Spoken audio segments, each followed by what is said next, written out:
If you're lucky enough to have inherited grandma's old family photo collection, you're going to want to get that digitized as soon as possible to make sure it's preserved and shared.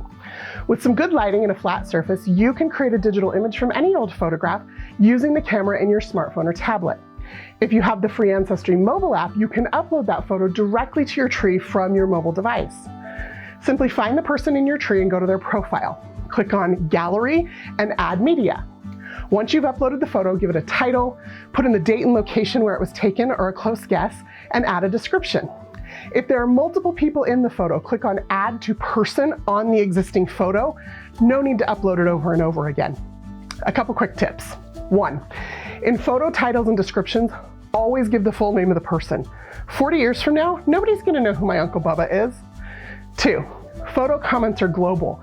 So if you want everyone who sees the photo to know something about it, add a comment. And that's Genealogy in a minute.